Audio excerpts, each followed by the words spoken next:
Esta es la interfaz que diseñamos para el laboratorio. En este momento no está conectado a nada, entonces cuando lo conectas ya empezará a mostrar la señal.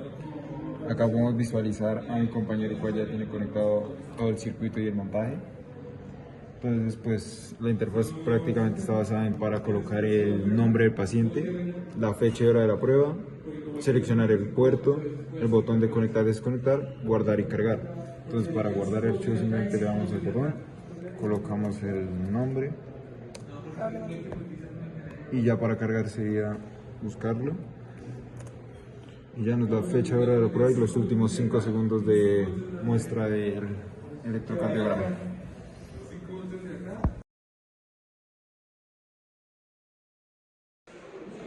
Pasaremos a hablar un poco sobre el código de interfaz de Python, que sería, primero que todo, lo importante, que sería la librería como tal, entonces no hay lío, normal.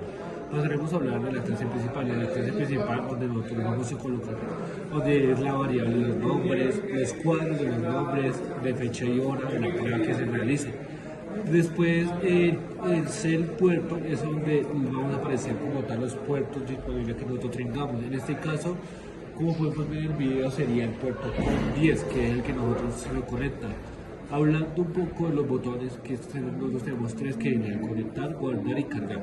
El conectar es cuando nosotros prendemos el AD8232 y entonces conectamos para que arranque como tal, ¿qué cosa? El sensor. El guardar es la muestra cada 5 segundos. Nosotros, por ejemplo, dimos guardar.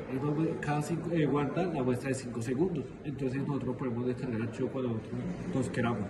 Entonces, ¿qué pasa cuando lo descarguemos? Va a guardar y va a buscar una carpeta como tal en el computador que nosotros deseemos guardarla. Si nosotros queremos volver a verla, listo, ¿qué pasa? Vamos a le dice nosotros cargar, nos dimos el botón de cargar. Cuando nos dimos el botón de cargar, nosotros que va a aparecer ahí como tal, va a aparecer que vamos a buscar la carpeta y nos va a aparecer el archivo texto como tal. Ahora está viendo un poco la señal vacía como lo que especificado en el video, donde nosotros podemos ver que la señal está a cero, o sea que está desconectada como tal y comienza desde cero. En la parte de gráfica podemos ver que grafica los cambios de voltaje. Esta es la definición de los puertos disponibles, que en nuestro caso sería uno, que sería el puerto con 10, que anteriormente lo dije. El conectar, la función es la de conectar, iniciar el sensor como tal para que comience a captar los cambios de voltaje y lo grafique como tal.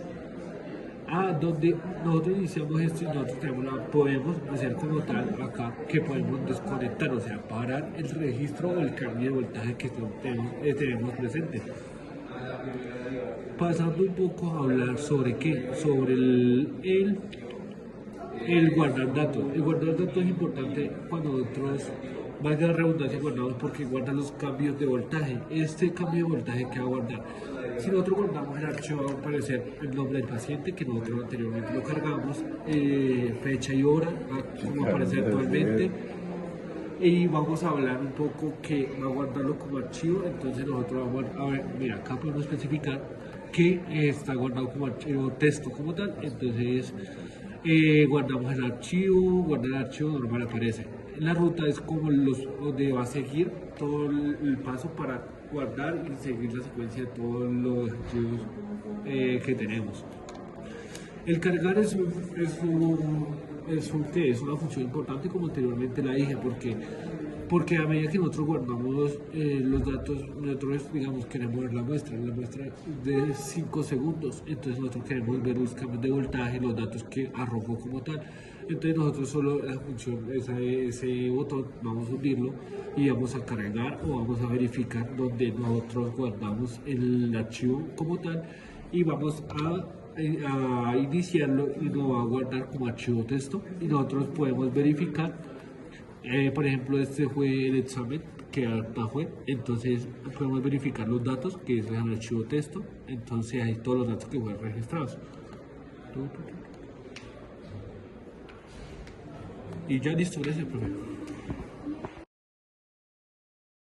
Entonces el código que utilizamos para la captura de los valores de la ADC prácticamente está basado en un arreglo de una ADC donde vamos a guardar un buffer para almacenar los datos capturados por donde vamos a inicializar un contador Y acá para el funcionamiento de la función, lo que vamos a realizar es que por medio de un timer, cada vez que se genere una interrupción, se van a guardar los datos y se van a transmitir por medio del arreglo y del buffer para guardar la parte entera y la parte restante e irla aumentando para así poderla presenciar en la gráfica.